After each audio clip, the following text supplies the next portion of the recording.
बिस्मिल्लाहिर्रहमानिर्रहीम। अस्सलामु अलैकुम वरहमतुल्लाहि वबरकातुहू। दोस्तों, आज आप हजरात के सामने 10 ऐसी बेसनद रिवायतों की हकीकत पेश कर रहा हूँ जो कि अवाम में मशहूर भी है। अवाम उनको बयान करने से भी नहीं हिचकिचाती, धड़ल्ले से बयान कर देती है, कोई तहकीक नहीं करते और बस यूं ही बयान करते चले जाते हैं। पूछो तो कहते हैं कि हमने अपने बड़ों से सुनी है। तो इनकी क्या हकीकत है मैं आप हजरात के सामने पेश कर रहा हूँ।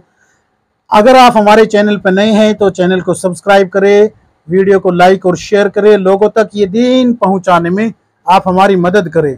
क्यों? इसलिए कि अल्लाह के रसूल सल्लल्लाहु अलैहि वसल्लम का लाया हुआ सच्चा दीन है ये, इसमें झूठ की मिलावट नहीं कर सकते। अल्लाह के रसूल सल्लल्लाहु अलैहि वसल्लम ने फरमाया कि मेरी तरफ मंसूब करके झूठ बोलने वाला दुनिया में रहते हुए अपना ठिकाना जहन्नम बना ले। तो ये 10 रिवायत है जिसकी कोई हकीकत नहीं है, मैं आप हज़रात के सामने पेश करता हूँ। नंबर 1, मस्जिद में बाल का होना ऐसा है जैसे कि मुर्दार गधा है। जिसने मस्जिद से बाल निकाल दिया गोया कि उसने मस्जिद से मुर्दार गधे को बाहर निकाल दिया। इस रिवायत की कोई हकीकत नहीं है, कोई हकीकत नहीं है इसकी।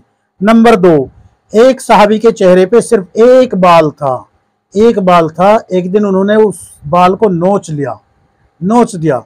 अल्लाह के रसूल सल्लल्लाहु अलैहि वसल्लम ने फरमाया, क्यों नोचा? इस पे मैं फरिश्ते झूलते हुए देखता था। तो आप सल्लल्लाहु अलैहि वसल्लम की तरफ ये भी झूठ मंसूब किया गया है। इस रिवायत की भी कोई हकीकत नहीं है, इसको भी बयान न किया जाए। नंबर 3, जब कोई नौजवान तौबा करता है तो मशरिक से लेके मगरिब तक के तमाम कब्रिस्तानों से 40 दिन के लिए अजाब हटा लिया जाता है।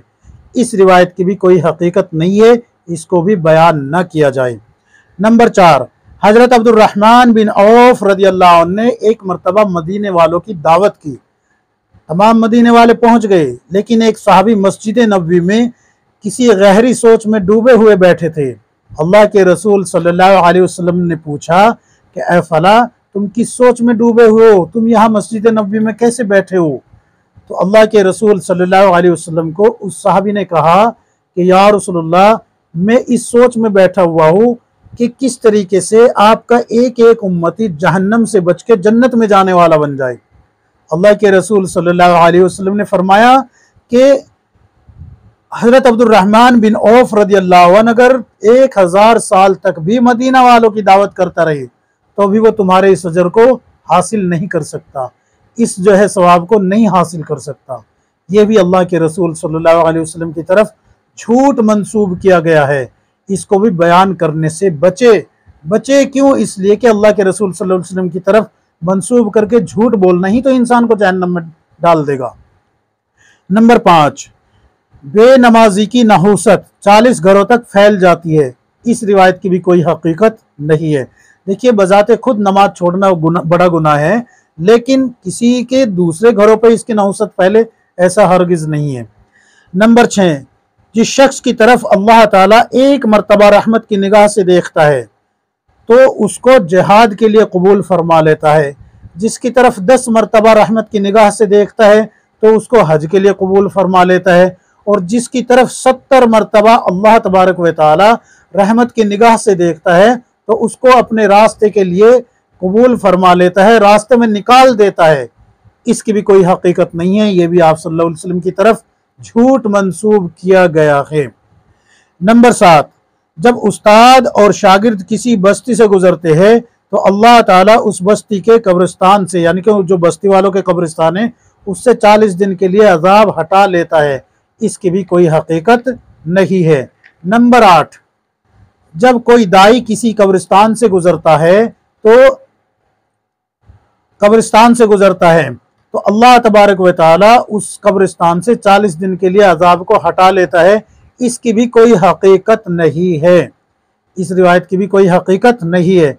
नंबर 9, हुजूर सल्लल्लाहु अलैहि वसल्लम ने तंदूर में रोटी लगाई। तो दो तरीके से इसको बयान किया जाता है। कोई हजरत आयशा रदियल्लाहु अन्हा की तरफ मंसूब करता है और कोई हजरत फातिमा रदियल्लाहु अन्हा की तरफ मंसूब करता है कि आप सल्लल्लाहु अलैहि वसल्लम ने एक पेड़ा उठाया, उसकी रोटी बनाई, रोटी बना के तन्नूर में लगाई तो वो रोटी पकी ही नहीं। हजरत आयशा रदियल्लाहु अन्हा या फिर जो है हजरत फातिमा रदियल्लाहु अन्हा ये कहती है, या रसूलल्लाह, ये रोटी क्यों नहीं पक रही? ये रोटी क्यों नहीं पक रही? तो अल्लाह के रसूल सल्लल्लाहु अलैहि वसल्लम ने फरमाया कि क़यामत तो आ सकती है लेकिन ये रोटी नहीं पकेगी। क्यों? इसलिए कि जिस चीज़ को रसूलुल्लाह सल्लल्लाहु अलैहि वसल्लम का दस्त मुबारक, हाथ मुबारक लग जाए तो उसको जो है आग नहीं छू सकती। तो ये रिवायत भी बेसनद है, कोई हकीकत नहीं है इस रिवायत की भी। नंबर 10, जो शख्स अल्लाह ताला के रास्ते में निकलता है तो उसके घर की हिफाजत के लिए अल्लाह रब्बुल इज़्ज़त 500 फरिश्ते मुकर्रर फरमा देता है। इसकी भी कोई हकीकत नहीं है। ये ऐसी 10 रिवायतें हैं जो बेसनद है, बेबुनियाद आप सल्लल्लाहु अलैहि वसल्लम और सहाबा इकराम रज़ियल्लाहु अन्हुम की तरफ झूठ मंसूब किया गया है।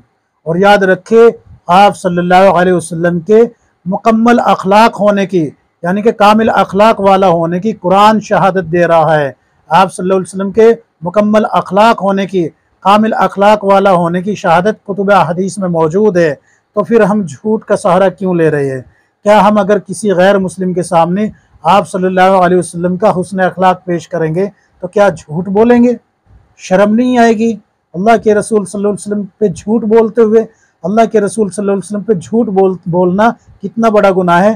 बुखारी मुस्लिम की रिवायत है कि अल्लाह के रसूल सल्लल्लाहु अलैहि वसल्लम ने फरमाया कि जो मेरी तरफ मंसूब करके झूठ बोले वो अपना ठिकाना दुनिया में रहते हुए जहन्नम बना ले। इसलिए मेरे अजीज साथियों, इन रिवायतों को बयान करने से बचे, जो हकीकत है वही बयान करें। हमारे पास अल्लाह के रसूल सल्लल्लाहु अलैहि वसल्लम की हदीसों की बड़ी बड़ी किताबें हैं। मैं कहता हूँ कि हर मस्जिद के अंदर आपको मुंतखब हदीस तो मिल ही जाएगी, उसको पढ़े, उसमें से बयान कर ले। फ़ज़ाइल आमाल है, उसको पढ़े, उसमें से बयान कर ले। फ़ज़ाइल सदक़ात है, उसमें से पढ़े, उसमें से बयान कर ले। हयातुस सहाबा है, उसमें से पढ़े, उसमें से बयान कर ले। रियाजुस सालिहीन है, उसमें से पढ़े, उसमें से बयान कर ले। लेकिन ये सुनी सुनाई मौजू मन गढ़ंत बातें बयान न करे। अल्लाह से खौफ खाए, अल्लाह से खौफ खाए। आप समझते हैं कि ये दीन है, जबकि अल्लाह के रसूल सल्लल्लाहु अलैहि वसल्लम पे झूठ बोला जा रहा है। अल्लाह तबारक व तआला हम सबको सही समझ अता फरमाए। अल्लाह रब्बुल इज़्ज़त हम सबको किताब और सुन्नत के मुताबिक, रसूलुल्लाह सल्लल्लाहु अलैहि वसल्लम के तरीके और सहाबा के तरीके के मुताबिक ज़िंदगी गुजारने की तौफीक अता फरमाए। आमीन या रब्बुल आलमीन।